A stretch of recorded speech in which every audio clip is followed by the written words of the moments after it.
Viewers from mine of knowledge, السلام علیکم۔ کیا آپ نے کبھی سوچا ہے کیا چیزیں امیر لوگوں کو غریب لوگوں سے ممتاز کرتی ہیں؟ تو آئیے آپ کو بتاتے ہیں کہ امیر لوگ کچھ کامیابی کے اصول اور راز جانتے ہیں، وہ کچھ مہارتیں رکھتے ہیں۔ امیر بننے کا راز ایسا راز نہیں رہا۔ اگر آپ 7 اہم اسکلز اور مہارتیں پیسے کے استعمال اور کمائی کے بارے میں جان لیں تو جلد آپ کی زندگی خوشحالی اور کامیابی سے بھر جائے گی انشاءاللہ۔ یہ راز دنیا کے صرف 1% لوگ جانتے ہیں اور وہی امیر بنتے ہیں۔ خوب پیسے کمائیے، دنیا سے غربت ختم کرنے کے لیے کام کیجیے تاکہ اللہ سبحانہ و تعالیٰ آپ سے راضی ہو۔ پہلی مہارت ہے خود شناسی۔ امیر لوگ خود کو مکمل طور پہ جانتے ہیں۔ خود کو جاننے کے لیے آپ کو اپنے احساسات، کردار اور توقعات کو جانچنا ہوگا۔ آپ کو اپنی انفرادیت اور ذاتی شخصیت کو کھوجنا ہوگا۔ اپنی کمزوریوں اور طاقتوں کا خیال رکھنا ہوگا۔ آپ کو سمجھنا ہوگا کہ وہ کیا چیزیں ہیں جو آپ کو دوسروں سے ممتاز کرتی ہیں۔ ان چیزوں کو بہتر استعمال کریں اور بہتر بنیں۔ دولت مند بننے کے لیے خود شناسی ایک مضبوط ہنر اور مہارت ہے جو آپ کو فوقیت دیتی ہے۔ ذہن میں رکھیں کہ آپ سب سے اہم اثاثہ ہیں خود شناسی کے سفر میں۔ اگر آپ اپنی صلاحیتوں کو ہی نہیں پہچان سکیں گے تو آپ ناکام ہو جائیں گے۔ خود شناسی آپ کو اپنی شخصیت کی قسم کے بارے میں بتاتی ہے۔ یہ ریسرچ کے مطابق آپ کی شخصیت کا آپ کی فیصلہ سازی کی طاقت سے براہ راست تعلق ہے اور آپ کے سماجی رابطوں کے ساتھ بھی۔ اگر آپ آسانی کے ساتھ اچھے تعلقات قائم کر پاتے ہیں تو آپ بہترین کاروبار پروان چڑھا سکتے ہیں اور بہترین مواقع پا سکتے ہیں۔ خود شناسی ہی کی بدولت آپ سرمایہ کاری کے کئی طریقوں کو سمجھ کر بہتر سرمایہ کاری کر سکتے ہیں۔ ایک خود شناس محتاط سرمایہ کار رسک سے بچاؤ اور ایڈونچر سے پاک سرمایہ کاری کرتا ہے اور اپنی دولت وہاں لگاتا ہے جہاں رسک یا خطرہ کم سے کم ہو اور منافع یقینی ہو۔ خود شناسی اور مارکیٹ کی وافیت اسے پیسہ بنانے میں خوب مدد دیتی ہے۔ یہ خود اعتمادی اور وجدانی صلاحیتوں کے استعمال سے ممکن ہوتا ہے جو خود شناسی کی پیداوار ہیں، جبکہ ناکام اور غریب لوگ ان صلاحیتوں سے محروم ہوتے ہیں۔ خود شناسی کامیابی اور امیری کا یقینی ذریعہ ہے۔ خود شناسی آپ کی کمزوریوں کو پہچان کے ان کو اپنی طاقت میں بدل کے کامیابی اور دولت حاصل کرنے کا نام ہے۔ اپنی ناکامی کو جان کے اپنی وجوہات دور کر کے ہی کامیابی کی سیڑھی پہ چڑھا جا سکتا ہے۔ اب سوال پیدا ہوتا ہے کہ خود شناسی کیسے پیدا کی جائے؟ تو یہ آسان طریقے سے حاصل کی جا سکتی ہے۔ آپ خود کے اور دوسروں کے ذریعے اپنی شخصیت اور خود شناسی کا عرفان حاصل کر سکتے ہیں۔ اس سلسلے میں مراقبہ بہترین چیز ہے جو ہر فلسفہ اور مذہب تلقین کرتا ہے۔ اپنے آس پاس کے لوگوں کے تجربات اور نظریات سے فائدہ اٹھائیں اور خود شناسی کے لیے اسے اپنے استعمال کریں۔ Number 2، self control. امیر اور غریب کے درمیان ایک اور امتیازی لائن ہے سیلف کنٹرول۔ ہنر ہے اور مہارت ہے جس کے ذریعے آپ اپنی خواہشات اور احساسات کو قابو میں رکھتے ہیں، اور یہی ہمیں امیر یا غریب بنانے میں بڑا کردار ادا کرتا ہے۔ مثلاً کتنی بار ایسا ہوا ہے کہ آپ نے ایسی چیزیں، موبائل فون، گروسری اور غیر ضروری چیزیں خریدی ہیں جن کی آپ کو ضرورت ہی نہیں تھی۔ اگر آپ خواہشات و احساسات پہ قابو پا کے غیر ضروری چیزیں نظر انداز کرنا شروع کر دیں تو آپ پیسے کو بچا کے امیر بن سکیں گے۔ یہاں سیلف کنٹرول کی اہمیت واضح ہوتی ہے۔ یہ آپ کو آپ کی ضرورتوں کو تک محدود کرتا ہے اور خواہشات کی پیروی سے بچاتا ہے۔ وقتی خوشی کے بجائے مستقل خوشی کا سبب ہوتا ہے جو امیروں کی بنیادی خوبی ہے۔ سیلف کنٹرول کے ذریعے آپ بآسانی اپنی خواہش ترک کرنے کے قابل بن جاتے ہیں اور خود کو ضروریات تک محدود کر کے پیسے پہ پیسہ بناتے ہیں۔ بڑے پروجیکٹس پر کام کر کے اس بچت شدہ پیسے کے ذریعے آپ خوب پیسہ بناتے ہیں اور مالی آزادی اور خوشحالی پا لیتے ہیں۔ سیلف کنٹرول پیدائشی نہیں ہوتا بلکہ اس کی عادت ڈالنی پڑتی ہے، مشقت کے ساتھ، اپنے اوپر جبر کے ساتھ۔ اگر آپ کی خراب عادتیں ہیں خواہشات پہ چل کے غیر ضروری چیزیں خریدنے کی تو آپ کو یہ بدلنا ہوں گی۔ سیلف کنٹرول پانے کے لیے آپ کو کریڈٹ کارڈ کو ترک کرنا ہوگا اور اپنے وسائل میں گزارا کرنا سیکھنا ہوگا۔ مناسب بچت کرنے کی عادت ڈالنی ہوگی۔ ذہن کی پروگرامنگ یوں کریں کہ پیسہ ختم ہونے لگے تو خریداری بالکل ترک کر دیں اور صرف ضرورت کی ترجیح شدہ چیزیں ہی خریدیں۔ اس عادت سے آپ کو بچت کرنے میں مدد ملے گی اور اس طرح آپ پیسہ بنا سکیں گے۔ نمبر 3، خود اعتمادی۔ کیا آپ نے کبھی سوچا ہے امیر لوگ بے خوف کیوں ہوتے ہیں اور کامیاب لوگ عام آدمی کے مقابلے میں کافی پر اعتماد ہوتے ہیں؟ کیوں؟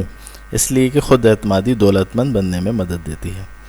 خود اعتمادی ایک مضبوط یقین اور اپنی صلاحیتوں پہ اعتماد کا نام ہے۔ ایک پر اعتماد شخص جانتا ہے کہ وہ بخوبی ہر کام سر انجام دے سکتا ہے چاہے حالات کیسے ہی کیوں نہ ہوں۔ پر اعتماد لوگ فعال، بہادر اور بلند نظر ہوتے ہیں۔ یہ صلاحیتیں انہیں اعلیٰ پوزیشنز اور عہدوں تک لے جاتی ہیں۔ جہاں تک مالی خوشحالی کی بات ہے، خود اعتمادی کئی طریقوں سے آپ کو مالی خود انحصاری عطا کرتی ہے۔ مثلاً یہ آپ کو بھاؤتاؤ اور بات چیت میں بہتر مواقع عطا کرتی ہے، چاہے وہ $1 ملین کی ڈیل اور پروجیکٹ ہو یا مارکیٹ میں خریداری ہو۔ جب آپ پر اعتماد ہوتے ہیں تو آپ کو مسترد ہو جانے کا خوف نہیں ہوتا، آپ بے خوف و خطر چیزوں کو ہینڈل کرتے ہیں اپنی پوری طاقت کے ساتھ۔ چاہے بزنس ٹائکون سے واسطہ پڑا ہو یا کسی افسر کے ساتھ، آپ بغیر خوف کے ساتھ پورے اعتماد کے ساتھ مقاصد کی تکمیل کرتے ہیں۔ اچھے تعلقات قائم کرنے کی وجہ سے آپ مزید اعتماد حاصل کرتے ہیں اور مزید خوشحالی پاتے ہیں۔ ایسے لوگوں سے لوگ حسد بھی کرتے ہیں، جبکہ عقل مند لوگ ان سے مشورے لینا شروع ہو جاتے ہیں ان سے متاثر ہو کے۔ اسی وجہ سے اکثر کامیاب لوگوں کی صلاحیتوں کو آپ بہترین پائیں گے، اگرچہ کئی لوگ یقین رکھتے ہیں کہ ایک دن وہ امیر ہو جائیں گے، مگر اس مقصد کو وہی لوگ پا سکتے ہیں جو ہر طرح کے خوف اور ڈر پر قابو پا لیتے ہیں۔ نمبر 4، ویژن اور دور اندیزی۔ اگر آپ بڑا ویژن رکھتے ہیں، امیر بننے میں آپ کو کوئی چیز مانے نہیں ہے۔ کچھ لوگ دولت پانے کی کوشش کرتے ہیں مگر ناکام ہو جاتے ہیں کیونکہ ان کا ویژن درست نہیں ہوتا۔ اپنے دماغ میں اپنی خواہشات، امیدیں اور خوابوں کی واضح تصویریں وہ قائم نہیں کر پاتے۔ یہ آپ کا ویژن کہلاتا ہے، یہ آپ کی مستقبل کی ممکنہ کامیابیوں اور ان کے نتائج کا تجزیہ کرتا ہے۔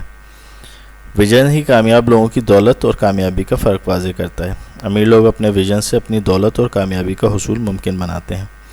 یہ اپنے واضح ویژن اور مقاصد پر پوری توجہ مرکوز رکھتے ہیں اور بہترین منصوبہ سازی کے ذریعے انہیں حقیقت کا روپ دے دیتے ہیں۔ اسی طرح آپ کو اپنے کیوں کو بھی جاننا ہوگا کسی بھی مالی پروجیکٹ کو کامیاب بنانے کے لیے۔ مثال کے طور پہ اگر آپ کا ویژن اچھا گھر اور آرامدہ زندگی کا حصول ہے تو آپ اس کے حصول کے لیے پیسہ کمانا اور پیسے کو جمع کرنا شروع کریں گے۔ یہ کمپنی کا ویژن ہوتا ہے جو اس کے ادارے کے لوگوں کو کمپنی کی بہتری کے لیے متحرک کرتا ہے، کیونکہ ہر شخص کچھ اچھا اور بہتر کرنا چاہتا ہے، اور اگر آپ کا کاروبار واضح ویژن اور مقاصد رکھتا ہے تو لوگ اس کا حصہ بننا پسند کریں گے۔ نمبر 5، صبر و تحمل۔ یہ وہ خاصیت ہے جو تاخیر یا دیر کو برداشت کرنے سے متعلق ہے، چاہے یہ تاخیر کتنی ہی تکلیف دہ کیوں نہ ہو۔ صبر انسان کو چیلنجز کو نمٹنے میں مدد دیتا ہے، خصوصاً پیسہ کمانے میں صبر و تحمل کا بڑا کردار ہے۔ اگر شروع کاروبار میں سیل کم ہو تو صبر و تحمل نہ ہونے کی وجہ سے لوگ جلد ہار مان کے دوسرا کام شروع کر دیتے ہیں، چاہے شیئر ویلیو کم ہو رہی ہو۔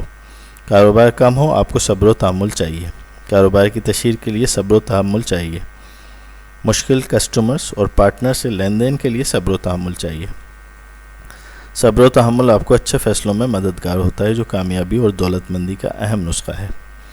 ذاتی نظم و ضبط، پر امیدی، برداشت اور شکر گزاری سب صبر و تحمل کا ہی نتیجہ ہیں، جو دولت مندوں کا اہم خاصہ ہوتا ہے، اور یہی ان کو دولت مند بناتا ہے، اور اسی وجہ سے وہ ہر فیلڈ میں کامیاب ہوتے ہیں اور پھر پیسہ بناتے ہیں۔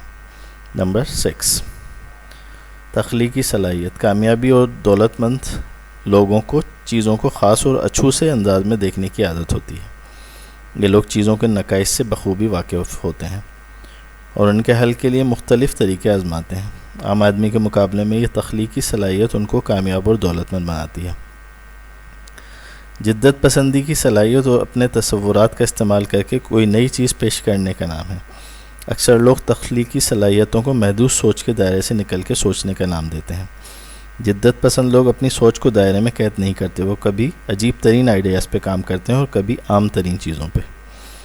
تخلیقی صلاحیت اور جدت پسندی کے ساتھ ساتھ چلتی ہے۔ تخلیقی ذہن رکھنے والے اچھے بزنس مین بنتے ہیں، جو حیرت انگیز $1 بلین کے پروجیکٹس متعارف کراتے ہیں، جیسے گوگل اور فیس بک اور ایئر بی این بی۔ آج یہ تصور کرنا بھی ممکن ہے کہ زندگی ان سب کے بغیر کیسی ہو سکتی ہے۔ تخلیقی صلاحیتیں کئی طرح کا اظہار کرتی ہیں۔ آپ انہیں اپنی تحریروں میں، بزنس میں، آرٹ میں اور اپنے باہمی تعلقات میں اچھی طرح سے ظاہر کر سکتے ہیں، جن کے ذریعے آپ کامیابی اور دولت کے انبار لگا سکتے ہیں۔ یہی امیر لوگوں کا خاصہ اور مہارتیں بھی ہوتی ہیں۔ نمبر 7، اچھی کمیونیکیشن اسکلز۔ ذرائع ابلاغ اور اچھی کمیونیکیشن اسکلز کا بہتر استعمال امیر لوگوں کو کامیاب بناتا ہے۔ اسی کے ذریعے یہ روزانہ خوب پیسے بناتے ہیں۔ بہتر رابطے کی مہارت اور کمیونیکیشن اسکل تحریری اور زبانی دونوں سطح پہ اہمیت رکھتی ہے۔ اچھی کمیونیکیشن اسکلز میں سچ بولنا، واضح بات کرنا اور شوق سے سننا اہم ہے۔ کامیاب لوگ اپنے علم کو بڑھاتے ہیں اور اس کا اظہار اچھی کمیونیکیشن اسکلز کے ساتھ کرتے ہیں، اپنے کاروبار اور سرمایہ کاری میں۔ اس طرح وہ خوب دولت کماتے ہیں، مضبوط کاروبار تعمیر کر کے۔ آپ کی بول چال اور بات چیت کا فن آپ کی کمائی کی رفتار کو خوب بڑھا سکتا ہے۔ آیا براہ راست یا بالواسطہ۔ مثلاً یہ آپ کی پسندیدگی میں اضافہ کرتی ہے۔ کاروبار کی ترقی کا اہم راز یہ ہے کہ آپ نے اپنی ٹرین سے بروقت باہر نکلنا ہے اور بروقت فیصلے کرنے ہیں۔ جیسے اگر آپ کو سرمایہ کاری کے لیے بڑی رقم درکار ہے تو آپ کو یہ حاصل کرنے کے لیے انویسٹرز کے لیے بہترین کمیونیکیشن اسکل کا استعمال کر کے انہیں قائل کرنا ہوگا، ورنہ آپ ناکام ہو جائیں گے۔ بزنس کی دنیا میں بھی کمیونیکیشن اسکلز کا اہم کردار ہے۔ آپ کو اپنے کسٹمرز کو اچھے کمیونیکیشن اسکلز کے ذریعے ہی قائل کرنا ہوگا کہ آپ کی پروڈکٹ کیوں ان کے لیے بہترین ثابت ہو سکتی ہیں۔ آپ اچھے طریقے سے اپنے بلاگز، سوشل میڈیا اور ای میلز وغیرہ کو تشہیر کے لیے استعمال کر سکتے ہیں اپنے کاروبار اور پروڈکٹس کی۔ آج جب کہ اکثر لوگ انٹرنیٹ پہ زیادہ وقت لگاتے ہیں تو یہ طریقہ حتمی گارنٹی ہے آپ کے لیے کاروبار کی کامیابی اور دولت کمانے کا۔ اس طرح لوگوں کو ایک نیٹ ورک میں ٹیم کی طرح کام کرنے کے لیے آپ کی کمیونیکیشن اسکلز کا بڑا کردار ہے، قائدانہ صلاحیتوں کو ظاہر کرنے کا۔ آپ کو اپنی سیلز ٹیم کی ہمیشہ ضرورت رہتی ہے جو آپ کے لیے مارکیٹ قابو کر سکیں۔ اس مقصد کے لیے وارن بفے کا قول موضوع ہے، جو اس صدی کے بڑے انویسٹر ہیں۔ آپ کہتے ہیں کہ اگر تم لوگوں سے بات کا فن نہیں جانتے اور اپنے آئیڈیاز ان تک نہیں پہنچا سکتے تو اپنی صلاحیتیں کھو دیتے ہو۔ آپ کو بات چیت کا فن بخوبی سیکھنا ہوگا، یہ انتہائی اہم ہے۔ یہ 7 اہم ترین ہنر پا کے آپ ضرور امیر بن سکتے ہیں جو محض 1% لوگ ہی جانتے ہیں اور عمل کرتے ہیں۔